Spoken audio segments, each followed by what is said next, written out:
है? ये मैं कहाँ आ गया? यहाँ तो बहुत ही भयानक कोहरा है। तभी मोहन की नजर एक टूटे हुए खंडहर पर पड़ती है।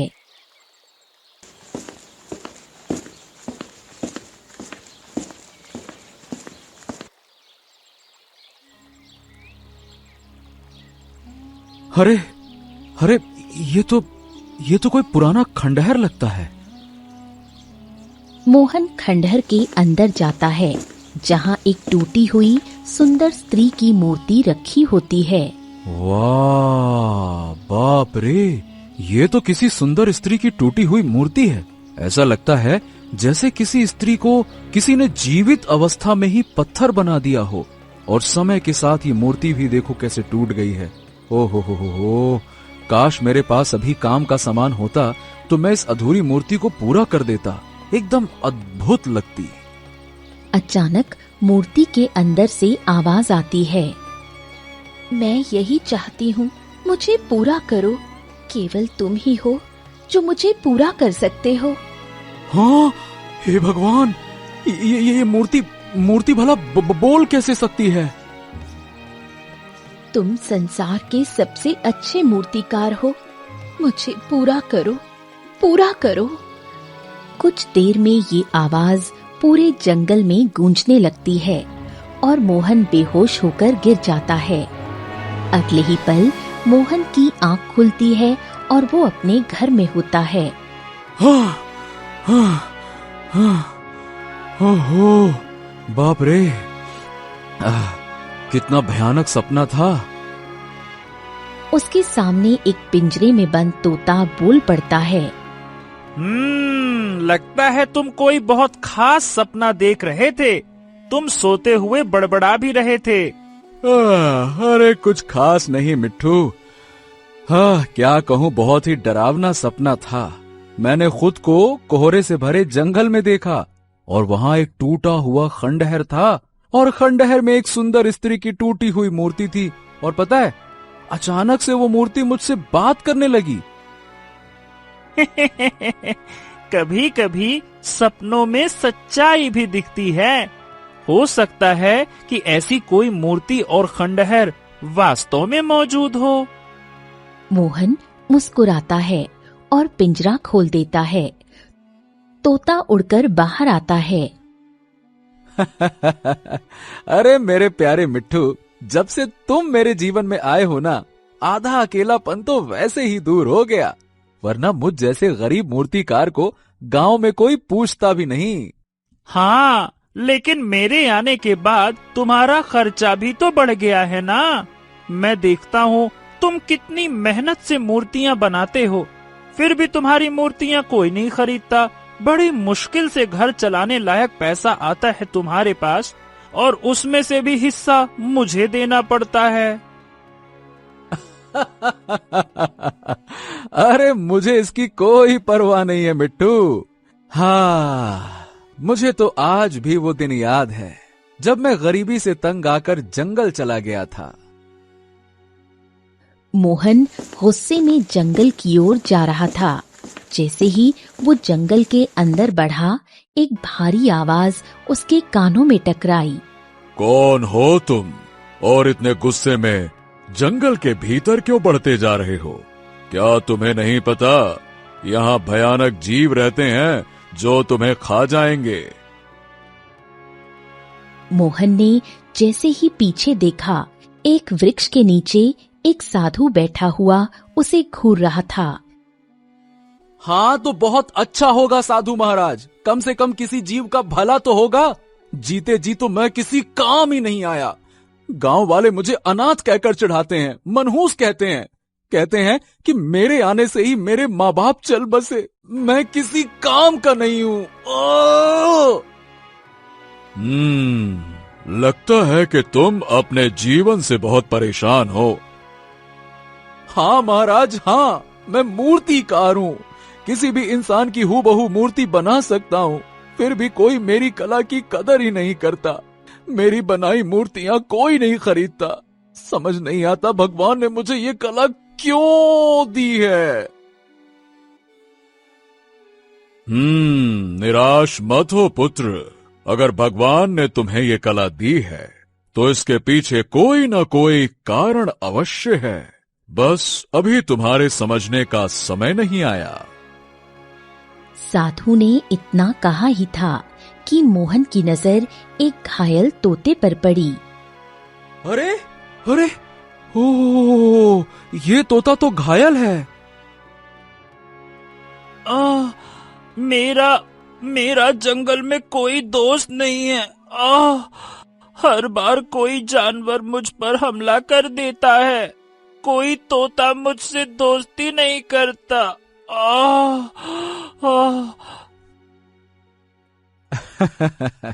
तो अब चिंता क्यों करता है? आज से हम दोनों दोस्त हैं। मैं तुझे अपने घर ले जाऊंगा और तेरा इलाज करूंगा। हाँ।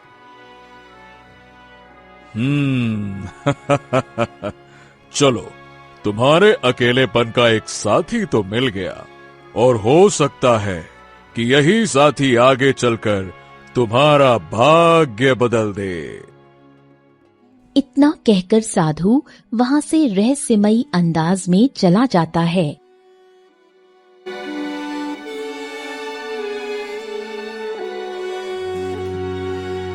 मोहन और तोता मूर्तियों की बात कर रहे हैं। चलो, पुरानी बातें तो बहुत हो गईं। आज तुम्हें मूर्तियां नहीं बेचनी है क्या? देखो देखो, समय कितना हो गया है। सूरज सर पर चढ़ाया है। अरे हाँ, तो फिर आओ, बैठो मेरे कंधे पर और हमेशा की तरह दोनों चलते हैं गांव के बाजार में। कुछ ही देर में तोता मोहन के कंधे पर बैठ जाता है। मोहन मूर्तियां उठाकर बाजार की ओर चल पड़ता है। बाजार पहुंचकर मोहन अपनी मूर्तियां बेचने की कोशिश कर रहा है। अरे सुंदर सुंदर मूर्तियां ले लो, घोड़े की, राजा की, रानी की, बच्चों के खिलौने के लिए भी ले लो, सुंदर सुंदर मूर्तियां ले लो। मगर कोई भी ग्राहक मोहन की ओर नहीं आता। मोहन सुबह से शाम तक वहीं बैठा रहता है। हाँ, अब क्या करें मिट्ठू, एक भी मूर्ति बिकी नहीं, और मेरे पास तो इतना धन भी नहीं है कि कुछ खरीद कर घर ले जा सकूं। ओहो, बात तो चिंता की है, और मुझे भी बहुत तेज भूख लगी है। ठीक उसी वक्त गांव का मुखिया आता है। ए मोहन, ए भैया, तुझे याद है तू कुछ समय पहले मुझसे उधार लेकर गया था और कहा था कि 2 दिन में लौटा देगा। आज 3 साल हो गए हैं, तूने अभी तक उधार न चुकाया, कब देगा? मुखिया जी, देखिए, मैं बहुत जल्दी चुका दूंगा। जब मैंने लिया था तब मुझे लगा था कि मेरी मूर्तियां बिक जाएंगी, लेकिन ऐसा नहीं हुआ। अरे नहीं बिकी तो मैं क्या करूं? मेरी बात कान खोल के सुन ले। गांव में शायद ही कोई ऐसा होगा जिससे तूने कर्ज न लिया हो, और सभी मेरे पास शिकायत लेकर आते हैं। इसीलिए गांव के मुखिया होने के नाते मैं तुझे केवल और केवल 3 दिन की मोहलत देता हूँ। अगर तूने 3 दिन में मेरा और बाकी सबका कर्जा नहीं चुकाया तो मैं तुझे तेरी झोपड़ी से धक्के मारकर बाहर निकालूंगा। हाँ। इतना कहकर मुखिया वहां से चला जाता है। मोहन उदास मन से अपनी मूर्तियां समेटता है। हाँ, देखा मिट्टू, इस मुखिया ने मेरी मजबूरी को नहीं समझा, उल्टा धमकी देकर चला गया। क्या यही होता है मुखिया? उसे अपने गांव के लोगों की समस्याओं को समझना चाहिए ना। क्या कहूँ? हाँ, वो सब तो सही है मोहन, पर अब तुम खाओगे क्या? मैं तो पेड़ों पर उड़कर कहीं से भी कच्चे पके फल खा सकता हूँ, पर हाँ, भूख तो मुझे भी बहुत लग रही है मिट्टू, लेकिन समझ नहीं आ रहा कि धन कहाँ से लाऊं। मेरे पास एक उपाय है। सुनो, क्यों ना तुम किसी साहूकार से थोड़ा कर्ज ले लो। वाह मिट्टू, वाह वाह, क्या बातें कर रहे हो। मुखिया अभी मुझे कर्ज के लिए ही सुना के गया है और तुम बोल रहे हो ऊपर से और कर्जा ले लो। गजब बात करते हो। अरे गांव में शायद ही कोई बचा होगा जिससे मैंने उधार ना लिया हो। हाँ। बस एक ही बचा है, साहूकार। वो तुम्हें थोड़ा कर्ज तो दे ही सकता है। ओहो, ठीक है मिट्टू, बैठ जा मेरे कंधे पर। ये पापी पेट क्या क्या नहीं करवाता। मोहन और तोता साहूकार की हवेली में खड़े होते हैं। अरे मूर्तिकार, मेरे दरवाजे पर। क्यों भैया, सब कुछ ठीक तो है ना? प्रणाम साहूकार जी। आप तो जानते हैं कुछ दिनों से मेरी मूर्तियां नहीं बिक रही हैं और मैं धन के अभाव में हूँ। खाने तक के पैसे नहीं हैं साहूकार जी। कुछ दिनों से? अरे ये क्यों नहीं कहता कि 3 साल से किसी ने तेरी मूर्तियां नहीं खरीदी। अब सीधे सीधे ये बता, यहाँ किस काम से आया है? मुझे थोड़ा कर्ज चाहिए ताकि कुछ खरीद सकूं। मैं भी भूखा हूँ और मेरा मिट्टू भी। ठीक है, ठीक है, मैं तुझे कर्ज दे दूंगा, लेकिन 3 दिन में लौटाना होगा। नहीं लौटाया तो तेरी झोपड़ी में घुसकर सारी मूर्तियां उठा ले जाऊंगा। हैं? पर मेरी मूर्तियां तो बिकती ही नहीं हैं। आप उठाकर करोगे क्या? वो तेरे नसीब का खेल है। वैसे तेरे हाथ की मूर्तियां कमाल की होती हैं, एकदम लाजवाब। और मैं तो एक व्यापारी को जानता हूँ जो मूर्तियों का व्यापारी है। मैं तेरी मूर्तियां उसी को बेच दूंगा। अरे तो साहूकार जी, आप मुझे उस व्यापारी का पता दे दीजिए ना, मैं खुद ही अपनी मूर्तियां उसे बेच दूंगा। हाँ, बड़ा आया, खुद ही बेच आऊंगा। अबे तेरा दिमाग खराब हो गया है क्या? क्या मैं तुझे धंधा करने का ठेका देने वाला लगता हूँ? मेरी बात कान खोल के सुन। याद रखना, काम वही करूंगा जिसमें मेरा फायदा हो। इतना कहकर साहूकार कुछ सिक्के मोहन के हाथ में देता है। ये ले, पकड़, और याद रखना 3 दिन। चल अब देख क्या रहा है, दफा हो जा अपने तोते के साथ।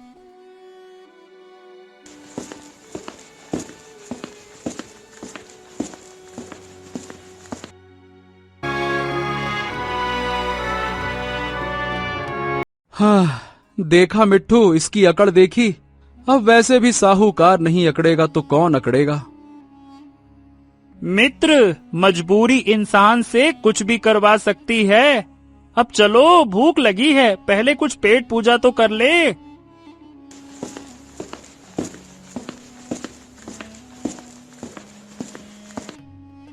इसके बाद मोहन बाजार से कुछ आवश्यक सामान खरीदकर घर आता है।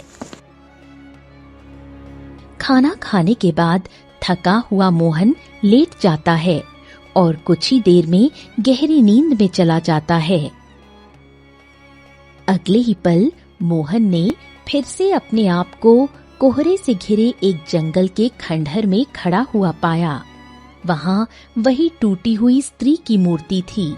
मूर्ति फिर से बोल उठी, मुझे सही कर दो, मैं तुम्हारी मदद कर सकती हूँ, मुझे सही कर दो।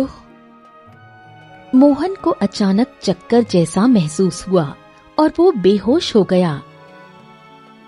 कुछ देर बाद जब उसकी आंख खुली तो उसने देखा कि तोता बहुत बेचैन और विचलित था। हैं? क्या बात है मिट्टू, तुम इतने परेशान क्यों हो? अरे, मैं जो तुम्हें बताने वाला हूँ वो सुनकर तुम भी परेशान हो जाओगे। अरे, बाहर नहीं देखा क्या? कितनी मूसलाधार बारिश हो रही है। मोहन ये सुनकर चौंक गया। हे भगवान, ये तो भयंकर बारिश है।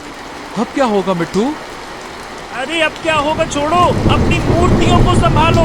बारिश का पानी बहुत जल्दी झोपड़ी के अंदर घुस जाएगा, जल्दी करो। जैसे ही तोते ने ये कहा, एक जोरदार पानी की लहर आई और मोहन की सारी मूर्तियां बहा ले गई। मोहन ने उन्हें बचाने की बहुत कोशिश की, मगर बारिश रात भर चलती रही। मगर सुबह होते ही बारिश थम गई थी। अरे मैं तो बर्बाद हो गया मिट्टू। कितनी मेहनत से मूर्तियां बनाई थी। सोचा था आज नहीं तो कल, कल नहीं तो परसों कभी तो बिकेगी, लेकिन अब सारी मूर्तियां पानी में बह गई। मैं बर्बाद हो गया, बर्बाद। ये सब तो ठीक है मोहन, लेकिन तुम साहूकार का कर्ज कैसे चुकाओगे? उसने तो तुम्हें सिर्फ 3 दिन की मोहलत दी थी और मुखिया ने भी उतना ही समय कहा था। अब क्या करोगे?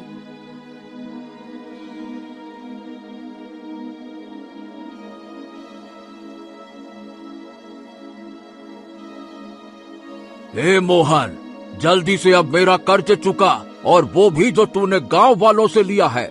मैं उनकी तरफ से भी आया हूँ। चल निकाल पैसा। हाँ भैया, और मेरा भी पैसा चाहिए, वो भी निकालो। दया करो आप दोनों, मेरी हालत पर दया करो।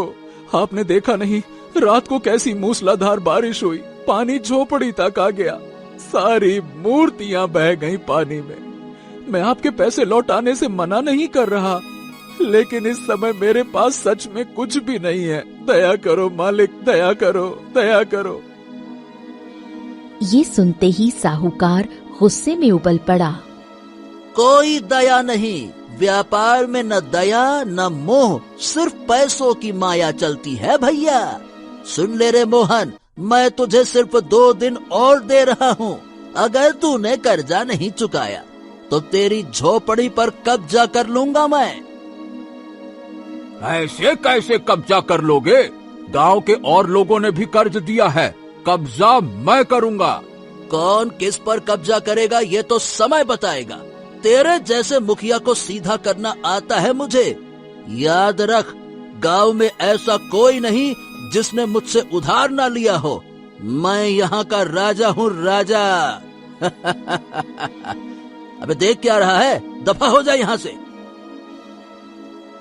मुखिया ने मोहन की ओर देखा और ठंडे स्वर में कहा, तेरी झोपड़ी तो गई। अगर 2 दिन में कर्जा नहीं चुकाया तो गांव वालों के सामने तुझे ऐसा पीटूंगा कि सारी उम्र याद रखेगा। हाँ।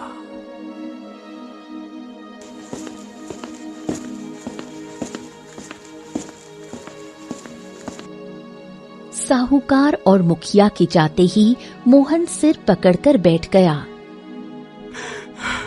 अब क्या होगा मिट्टू? तो अब होगा ये कि साहूकार और मुखिया ये दोनों कुत्ते बिल्ली की तरह भिड़ेंगे। लेकिन अगर 2 दिन में तूने कर्ज नहीं चुकाया ना, तो वो दोनों मिलकर तुझे खत्म कर देंगे। मेरी तो समझ नहीं आ रहा कि मैं करूं तो क्या करूं। उदास मत हो मोहन, इस मसले का भी कोई न कोई हल तो जरूर होगा। अच्छा बताओ, क्या आज भी तुम सोते में बड़बड़ा रहे थे? फिर से वही सपना आया क्या? हाँ, मैं तुम्हें बताने ही वाला था कि फिर से वही सपना। कोहरे भरा जंगल, वही खंडहर और वही बोलती मूर्ति। हाँ, और वो मूर्ति तुमसे कहती है कि उसे सही कर दो और वो तुम्हारी मदद करेगी, है ना? तो क्यों नहीं काम करें मोहन, उस मूर्ति को ढूंढने के लिए जंगल में चलें? क्या कहते हो? अरे पागल वागल हो गए हो क्या मिट्टू? फालतू की बातें करते हो। कभी कभी भगवान की मदद ऐसे ही इशारों में मिलती है, हमें बस पहचानने की जरूरत होती है। मोहन गहरी सोच में डूब गया। कुछ पल बाद, हाँ, शायद तुम सही कह रहे हो मिट्टू, वो सपना साधारण नहीं लगता। चलो आज हम वही करेंगे। मोहन और तोता जंगल की गहराइयों में निकल पड़े।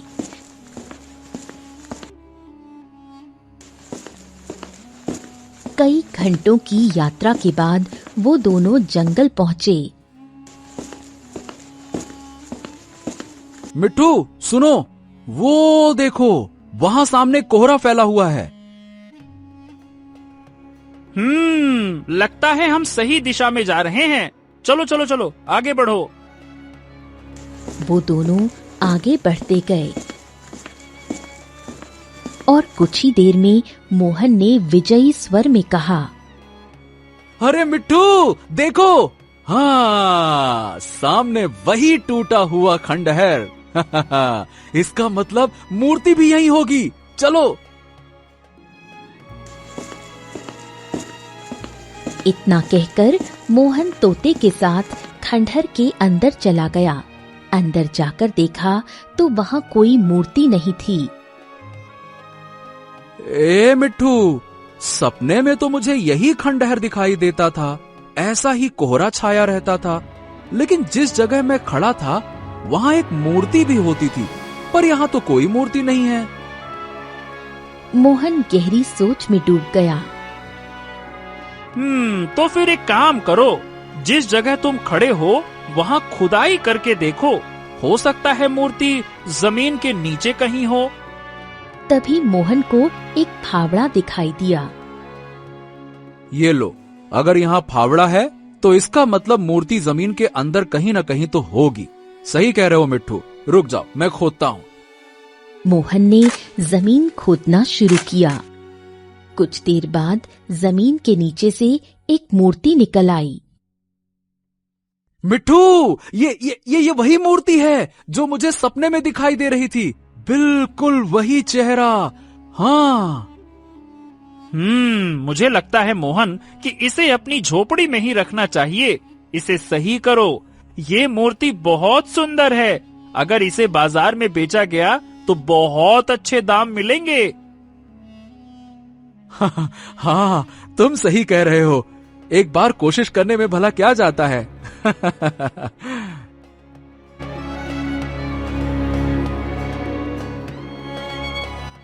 मोहन मूर्ति को लेकर अपनी झोपड़ी में आ गया। दिन रात वो टूटे हुए हिस्सों को सही करने लगा। ऐसे ही 2 दिन बीत गए। मोहन ने मूर्ति को ऐसा बना दिया जैसे वो पूरी तरह जीवित हो उठी हो। अरे वाह वाह वाह, क्या बात है, तुमने तो इसको बिल्कुल नया बना दिया। अब चलो इसको जल्दी से बाजार में बेच कर आते हैं, क्योंकि शायद तुम भूल रहे हो, साहूकार और मुखिया जी कुछ ही देर में अपना कर्ज मांगने आ जाएंगे। मोहन गहरी सोच में डूब गया और मूर्ति को घूरने लगा। नहीं मिट्टू, मैं इस मूर्ति को नहीं बेचूंगा। हैं? लेकिन क्यों? 2 दिन तक मैंने इसे बड़ी मेहनत से तराशा है। न जाने क्यों मुझे इस मूर्ति से प्रेम हो गया है। हैं? मूर्ति से प्रेम? अरे तुम पागल वागल हो क्या? मूर्ख हो क्या? अरे देखो तो सही, कितनी सुंदर मूर्ति बनी है। इसे अच्छे दाम पर बेचो, अपना कर्ज चुकाओ, नहीं तो रहोगे कहाँ, खाओगे कहाँ? नंगा नहाएगा क्या, निचोड़ेगा क्या वाली हालत हो जाएगी। हाँ, मैंने सोच लिया, कुछ भी हो, मैं इस मूर्ति को अपने से अलग नहीं करूंगा मिट्टू। मोहन ने इतना कहा ही था कि रंग बिरंगा प्रकाश फैला और मूर्ति वास्तविक स्त्री में बदल गई। साथ ही तोता भी सुंदर युवक में परिवर्तित हो गया। हाँ, ये सब क्या है? मैं तुम्हें बताता हूँ। ये जो सुंदर स्त्री खड़ी है, जिसकी मूर्ति तुमने सही की है, वो मेरी बहन है। जी हाँ, मेरा नाम आदित्य है और ये मेरी बहन चंद्रलेखा है। हम दोनों केशव नगर राज्य के राजकुमार हैं। हमारे पिता राजा विक्रम हैं। कुछ समय पहले केशव नगर राज्य में एक जादूगर अचानक से घुस आया और वहां तबाही मचा दी। जब पिताजी को पता चला तो वो क्रोधित हो गए। उन्होंने हमें जादूगर के पीछे भेज दिया। हम दोनों भाई बहनों ने जादूगर को तलाशना शुरू किया। जंगल में हमें एक साधु महाराज मिले जिन्होंने हमें वापस लौटने को कहा, लेकिन हमने उनकी बात मानी नहीं। ओ, कहीं वो वही साधु तो नहीं है जो पहले मुझे मिले थे? याद है तोते, जब तुम मुझे घायल के रूप में मिले थे तो साधु महाराज थे वहां पे। हाँ, तुमने बिल्कुल सही कहा, वो वही साधु महाराज थे। हमने उनकी बात नहीं मानी और जादूगर की खोज जारी रखी, मगर जादूगर बहुत ताकतवर था। उसने अपनी जादुई शक्ति से मुझे तोते में और मेरी बहन को पत्थर की मूर्ति में बदल दिया। उसका आधा हिस्सा तोड़ दिया और जमीन में दबा दिया। उसने मुझसे कहा कि हम दोनों श्रापित हैं। हमारा श्राप तभी टूटेगा जब कोई मूर्तिकार मेरी बहन की मूर्ति को जमीन से बाहर निकालकर बिल्कुल ठीक कर देगा। ओ, तो क्या मैं वही मूर्तिकार हूँ?